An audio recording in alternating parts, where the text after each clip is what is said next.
মোৰ সহযোগীয়ে দেখুৱাব কেইজনমান যুৱ প্ৰজন্মই এইদৰে তেওঁলোকে নিজৰ প্ৰচেষ্টাত গছপুলি ৰোপণৰ কাৰ্যসূচী হাতত লৈছে। প্ৰতিদিনে তেওঁলোকে ঠায়ে ঠায়ে এইদৰে গছপুলি ৰোপণ কৰিছে। আমি তেওঁলোকৰ লগতো আমি পোনে পোনে কথা পাতিবৰ কাৰণে আমি চেষ্টা কৰিম।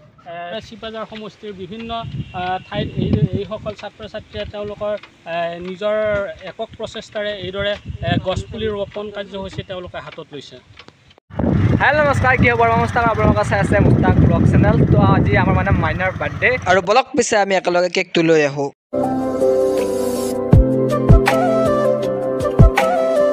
ৰ'ব গাইছ, কেকটো পিছত আনিম। প্ৰথমতে আমি বেলুন মেইন, তো বেলুনটো লৈ আহোঁ। টাইগাৰ আছে, ভয় নকৰিব। তো বেলুন লৈ ল'লোঁ, টাইগাৰৰ বেলুন। আৰু এতিয়া লৈ ল'লোঁ কেকটো, তো আনবক্সিং কৰোঁ প্ৰথমতে। এয়া কেকটো এনেকুৱা লাভ কেক, আৰু ছোৱালী মানুহ যিহেতু সেইকাৰণে মানে পিংক কালাৰটো দি দিছোঁ। গাইছ, যেতিয়া কেক লোৱা যায়, কেকৰ দোকানে এই চুৰিখন আৰু মানে এই হেপী বাৰ্থডে লিখা থকা এইটো দেই নে নেদে কমেণ্ট কৰি জনাবচোন। মানে কিছুমান দোকানত নেদে এইটো। আৰু এতিয়া বৰ্তমান পেকিং কৰি দিলে, তো বলক আমি ঘৰত যাই কেকটো কাটো। আৰু মানে গাইছ বঢ়িয়া ঘৰত আহিলোঁ, আৰু আহি কেমেৰা কেক মানে বস্তু ল'লোঁ অলপমান আমাৰ খোৱা বস্তুবিলাক।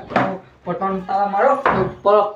তো ইয়াক তালা মাৰোঁ আৰু ভিডিঅ'টো আৰম্ভণিতে কৈছিলোঁ যে বেলুন মেইন, সেয়েহে মানে বেলুন ফুকাই ভৰ্তি কৰি দিলোঁ। এতিয়া বৰ্তমান ঘৰত লগাব লাগে। গাইছ মানে ইহঁতক চাওকচোন ক'ত বেলুন লগাই দিছে, দেখিছানে বাৰু? একদম ফেনতে মানে বেলুন লগাই দিলা। গাইছ মানে মই বাহিৰত গৈছিলোঁহে মাত্ৰ, এফালে স্প্ৰে মাৰি মানে চব কাম কৰি ক্লিয়াৰ। সেয়া বৰ্তমান এতিয়া কেক খুৱাই দি আছে, আৰু ক'তনো এইবিলাক চাবি। তো আকৌ মাৰছে স্প্ৰে, তো দেখিছানে বাৰু? মানে লাহে লাহে মাৰি আছে স্প্ৰেবিলাক বৰষুণ দিয়াৰ টাইপত। আৰু গাইছ বৰ্তমান আজিকালি সকলোৱে বাৰ্থডে পালে, তো এইবিলাক মানে দেখাই থাকিবা মন নাই মানে। তো এনেকুৱাকৈ চাহ তাহ খালোঁ। আৰু অহাকালি যাই আছোঁ আমি নতুন প্লেচ এটাত মানে গাছ ৰুবা, তো চাই থাকোঁ। হেল্ল' নমস্কাৰ, কি খবৰ? নমস্কাৰ, আপোনালোকৰ চাই আছে মুস্তাক ব্লগ চেনেল। যোৱা ভিডিঅ'টো আপোনালোকে দেখা পাইছিলে, আমি গছৰ পুলি ৰোৱা ষ্টাৰ্ট কৰিছিলোঁ। আৰু আজি ডে 2, তো যোৱাকালি আহিছিল চাহিল।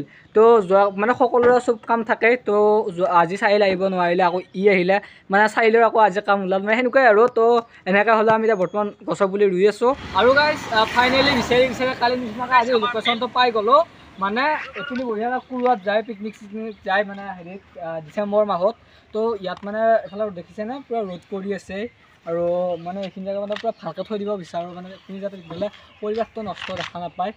যোৱাকালিও মই গাঁটা খান্দা নাই, আজিও ইয়াক খান্দ পাৰিছোঁ। মই ইয়াক বঢ়িয়াকৈ এতিয়া মই দেখাই থাকিম মানে দিয়ে কেনেকুৱা কি কৰিব লাগে ক'ম, কিন্তু মই মানে গাঁটা নাখান্দো, নৰুৱে গাইছে এইবিলাক খান্দা, অভ্যাস নাই মানে। এইটো ইয়াক দাহিৰে কাটবা লগাই দিছোঁ, তো সিও ভিডিঅ' কৰি আছে। তো বৰ্তমান কেনেকুৱাকৈ কি আমি দেখাই আছোঁ ৰ'দ, কিন্তু দেখিছে না বেচাৰা কি ধুনীয়া কাটি আছে। মানে এইটোৰ দ্বাৰা এইটোৱে প্ৰমাণ কৰি আছে যে আপোনালোকেও গছ ৰুৱক। তো দেখিছে কিমান ৰ'দ,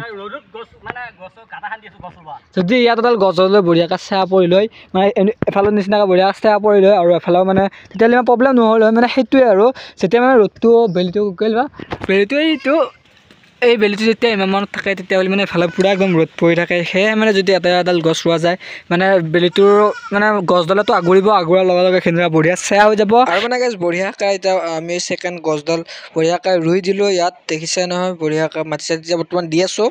আৰু ইয়াত যিহেতু বেৰ লাগিব, সেয়েহে আমাৰ ইমান পইচা নাই, তো সেইখিনি আনিবা দোকানৰ পৰা পোৱা। তো আমি ইয়াত মানে বঢ়িয়াকৈ খুটি লৈ আহিছোঁ, খুটি লৈ আহি বঢ়িয়াকৈ পুতিছোঁ। পুতি কিনে এতিয়া বস্তা এখন বঢ়িয়াকৈ দিম, যাতে গৰু কোনো কাৰণ খাব নোৱাৰে। আৰু গাইছ ফাইনেলি মানে বৰ্তমান সেইডাল গছৰ পুলি মানে আপোনালোকে যদি কোনোবা আহে ইফালে, এইটো মানে কুৰুৱাত যোৱা ৰাস্তা এয়া। তো এইপিনে মানে বঢ়িয়াকৈ এফালে কুৰুৱাত যোৱা ৰাস্তা, এফালে দলং এখন আছে, দলংখন নাপাওঁতে এটা ৰোৱা আছে। মানে যদিও কোনোবা পাৰা মই দেখাই দি আছোঁ লোকেশ্যনটো। তো এইখন দলং, আৰু এফালে ইয়াৰ বাগৰৰ পৰা এফালৰ পৰা আহি চিধা মানে এনেকুৱা ৱাল দিয়া আছে, আৰু এফালে দলংখন নোপোৱাওঁতে মানে এফালে পুলিটো আছে, সকলোৱে চাব। আৰু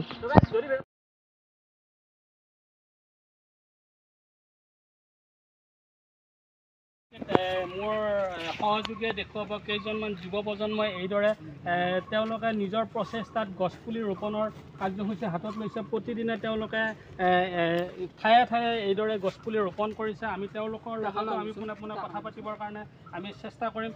তোমালোকে এই কাৰ্যসূচীটো কেতিয়াৰ পৰা কৰি আছে আৰু কিহৰ কাৰণে কৰিছে? হয়, আমিও এই কাৰ্যসূচীটো বহুত দিনে হ'ল কৰিবৰ কাৰণে, আৰু দেখিছে বহুত দিন ধৰি আজিকালি সকলোৱে গছ বননি ধ্বংস কৰি আছে। আমি ভাবিছোঁ যে গছ বননি ধ্বংস কৰাটো এটা অপৰাধ, সেয়েহে আমি কেইজনমান যুৱক লগ লাগি আমি নতুন পদক্ষেপ এটা হাতত লৈছোঁ, যাতে আমি পৃথিৱীখন আকৌ নতুন ৰূপত গঢ়ি উঠাওঁ।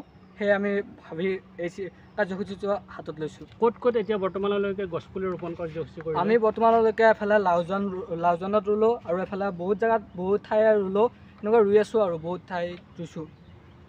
আৰু এগৰাকীয়ে এই কাৰ্যসূচীৰ অংশগ্ৰহণ কৰা ছাত্ৰ আছে, আমি তেওঁৰ পৰাও জানিব বিচাৰিছোঁ তোমালোকে যি পদক্ষেপ হাতত লৈছে এই পদক্ষেপটো খুব প্ৰশংসনীয় পদক্ষেপ, আৰু এই পদক্ষেপটো কি হিচাপে ভাবিছা তোমালোকে? যিহেতু আজিকালি প্ৰকৃতিক বহুত অনিষ্ট কৰি আহিছে আৰু গছ গছনিও কমি আহিছে, সেইটো কাৰণত আমি মানে যিবিলাক মানে জেগাত গছ নাই সেইবিলাক জেগাত আমি গছবিলাক ৰুই আহি আছোঁ। এতিয়ালৈকে আমি বহুত জেগাত ৰুলোঁ, লেঙা ছাইডত ৰুলোঁ, বেলেগ কুৰুৱা ৰুলোঁ, ইফালে আকৌ আমি চকমুখত ৰুলোঁ, তেনেকৈ আমি ৰুই আহি আছোঁ। আৰু নৱপ্ৰজন্মক কি জনাব? নৱপ্ৰজন্মসকলে যিহেতু গছপুলি ৰোপণৰ ক্ষেত্ৰত গুৰুত্ব প্ৰদান কৰিছে, তোমালোকে যেনেকুৱা প্ৰশংসনীয় পদক্ষেপ কৰিছা, আৰু এই হিচাপত তোমালোকে নৱপ্ৰজন্মক কি জনাব? আমি এইটোৰ দ্বাৰা এটাই বুজাব বিচাৰিছোঁ যে গছ কাটিলেও যাতে এডাল কাটিলে দুডাল তিনিডাল এনেকৈ ৰোপণ কৰে, সেয়ে বিচাৰিছোঁ। আৰু কি ক'বা? আৰু মানে কি আৰু এতিয়া বৰ্তমান মানে গছ কাটিবই লাগিব, কাৰণ কাঠ বা ঘৰ বনাব লাগিলে গছ কাটিবই লাগিব।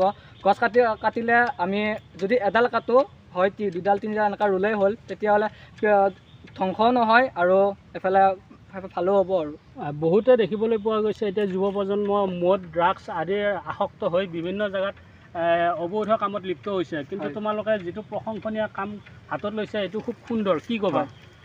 আমি প্ৰথমতে আমিও এনেকুৱাকৈ ঘূৰি ফুৰিছিলোঁ, লাষ্টত বহুতে ক'লে যে এনেকুৱা কাম কৰক, বা আমিও বহুতকেইটা ল'ৰাই ভাবিলোঁ আৰু আমি সেনেকুৱাকৈ এইটো কাম হাতত লৈছোঁ।